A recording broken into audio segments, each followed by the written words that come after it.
जगदीश विश्वकर्मा, गुजरात सरकार के मंत्री जी श्री बलवंत सिंह राजपूत जी, उद्योग मंत्री गुजरात सरकार, पंकज जोशी, मुख्य सचिव गुजरात सरकार, श्रीमती सुनैना तोमर, अपर मुख्य सचिव शिक्षा विभाग, श्री मुकेश कुमार, प्रधान सचिव शिक्षा विभाग, और आज जिनके हाथों में भारत का भविष्य है, ऐसे आए हुए सभी मेरे युवा साहसिकों को मेरा राम राम नमस्कार।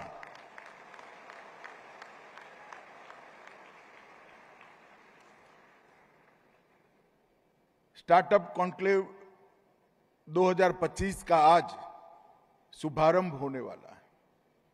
ये 2 दिन के अंदर इसी महात्मा मंदिर में, गांधीनगर गुजरात की राजधानी में, भारत को आगे बढ़ाने के लिए, भारत को हर क्षेत्र में दुनिया में सर्वोच्च बनाने के लिए और विशेषकर आप लोगों के जीवन में एक समय अनुकूल परिवर्तन लाने के लिए यहां पर चिंतन होने वाला है। ये 2 दिन का कॉन्क्लेव मोदी जी ने जो मिशन शुरू किया है, स्टार्टअप की दुनिया में भारत की पहचान बनाने का, इसके सभी पहलुओं पर चिंता भी करेगा, चिंतन भी करेगा और समाधान भी ढूंढेगा। और यहां पर बहुत सारे वेंचर कैपिटलिस्ट आए हैं, इन्वेस्टर आए हैं, मेंटर्स आए हैं, इंडस्ट्री से जुड़े हुए लोग भी आए हैं, और सबसे ज्यादा स्टार्टअप की दुनिया में गति देने की जिन पर जिम्मेदारी है, ये सभी स्टूडेंट भी आज यहां पर उपस्थित है। मैं आप सभी का हृदय से स्वागत करता हूं। आज का स्टार्टअप कॉन्क्लेव इनोवेट, एलिवेट और एक्सेलरेट, ये 3 मंत्रों की थीम पर गुजरात में होने जा रहा है। और ये गुजरात में 2023 में पहले स्टार्टअप कॉन्क्लेव के अनुसंधान में हुआ है। उसमें लगभग 250 स्टार्टअप ने अपना प्रदर्शन किया था। यूनिकॉर्न स्थापित कंपनियों ने भी अपना प्रदर्शन किया था, और उससे जो अनुभव आया और उससे जो फायदा हुआ, इसी का विश्लेषण कर गुजरात सरकार ने आज 2025 में स्टार्टअप कॉन्क्लेव 2025 का शुरुआत किया है। मुझे विश्वास है कि पिछले साल की तुलना में ये निश्चित रूप से ज्यादा सफल होगा। देश और प्रदेश दोनों के भविष्य को आगे बढ़ाने में हमें फायदा होगा। 2 दिन में 7 सत्रों में अलग अलग विषय पर यहां पर चर्चा होने वाली है, और इसके माध्यम से उभरते हुए स्टार्टअप को निवेशकों के साथ जोड़ना, और मोदी जी ने जो मंत्र दिया है, माइंड टू मार्केट, आपके दिमाग में जो सोच है, जो आइडिया है, उसको मार्केट तक पहुंचाने का ये बहुत बड़ा मंच बनेगा, उसका मुझे पूरा विश्वास है। आज यहां पर भारतीय ज्ञान प्रणाली के संकलन का भी विमोचन हुआ है। यहां पर जो अनुसंधान करने वाले युवा आए हैं, इनको मैं जरूर कहना चाहता हूं, अगर भारतीय ज्ञान प्रणाली को हम ढंग से स्टडी करें और उसको हमारी शोध का हिस्सा बनाएं, तो आयुर्वेद, शास्त्रीय कलाएं, वास्तुकला, गणित, दर्शन, विज्ञान, अंतरिक्ष और पर्यावरण संबंधी दुनिया भर का श्रेष्ठ ज्ञान अगर कोई एक जगह पे संचित हुआ है, तो हमारी भारतीय ज्ञान प्रणाली में संचित हुआ है। और मोदी जी ने नई शिक्षा नीति में भारतीय ज्ञान प्रणाली पर अनुसंधान का, शोध का एक वर्टिकल बनाकर हमारे युवाओं के लिए एक खजाना खुला रखा है।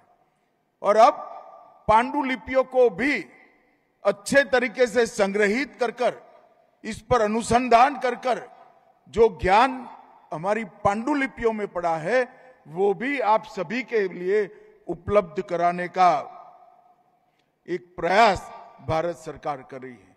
मैं सभी युवाओं को जरूर कहना चाहता हूं और बड़े विश्वास के साथ कहना चाहता हूं, हमारी धरोहर में, भारतीय ज्ञान प्रणाली में जो खजाना पड़ा है ज्ञान का, वो खजाना आपका बेस बन सकता है, आपके लिए नींव का काम कर सकता है और उस पर खड़े होकर आप विश्व में सर्वश्रेष्ठ अनुसंधान कई क्षेत्रों में कर सकते हैं। ये मानकर ये भारतीय ज्ञान प्रणाली संकलन का विशेष आप उपयोग करिए। नई शिक्षा नीति, इसके डैशबोर्ड का भी उद्घाटन हुआ, कॉफी टेबल बुक का भी विमोचन हुआ और एनईपी के 5 साल के इंप्लीमेंटेशन का भी यहां पर एक दस्तावेज सबके सामने रखा गया है। निश्चित रूप से ये सारे दस्तावेज आप सभी के लिए बहुत उपयोगी हैं और उचित ही किया है गुजरात सरकार ने कि आज के कार्यक्रम के साथ ही इस सभी का विमोचन का कार्यक्रम भी रख लिया है। मित्रों, आज स्टार्टअप कॉन्क्लेव में हम खड़े हैं। मैं सभी बच्चों को कहना चाहता हूं, 2014 के पहले इसका हम विचार ही नहीं कर सकते थे। स्टार्टअप के क्षेत्र में भारत के युवाओं के लिए एक ही बात थी, अगर इनोवेशन करना है, शोध करनी है, विचारों को जमीन पर उतारना है तो भारत छोड़कर विदेश जाना पड़ेगा, जो सबके बूते में नहीं था। और इसके कारण 2000 में भारत में स्टार्टअप सिस्टम और इसकी इकोसिस्टम का विशेषकर कोई अस्तित्व ही नहीं था। पूरे भारत में 2014 में 500 से कम स्टार्टअप थे। केवल गिने चुने शहरों में स्टार्टअप उपलब्ध थे और स्टार्टअप का स्वप्न देखना केवल विदेशी शिक्षा प्राप्त करने वाले बच्चों के लिए ही संभव था, समृद्ध बैकग्राउंड वाले बच्चों के लिए ही संभव था और महिला नेतृत्व तो बिल्कुल शून्य था।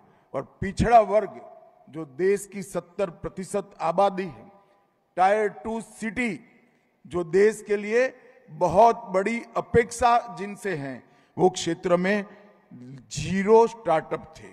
और आज 14 से 24 के 10 साल के अंदर मोदी जी ने 2016 में स्टार्टअप इंडिया की शुरुआत की और आज मैं दावे से कह सकता हूं, भारत विश्व में विश्व स्तरीय स्टार्टअप इकोसिस्टम बनाने में सबसे तेज गति से आगे निकलने वाला देश बन चुका है।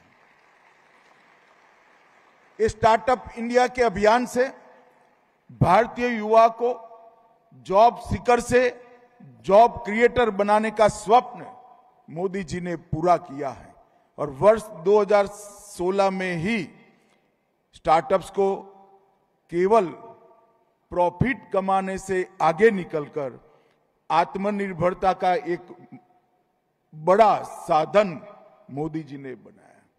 हमारी देश की कई सारी समस्याओं के समाधान का एक यंत्र स्टार्टअप इकोसिस्टम को बनाया। इनोवेशन की वृत्ति को वेग देने वाला एक यंत्र स्टार्टअप सिस्टम को बनाया और आपके अंदर जो क्रिएटिविटी है उसको प्लेटफॉर्म देने का भी मंत्र ये स्टार्टअप इकोसिस्टम बना।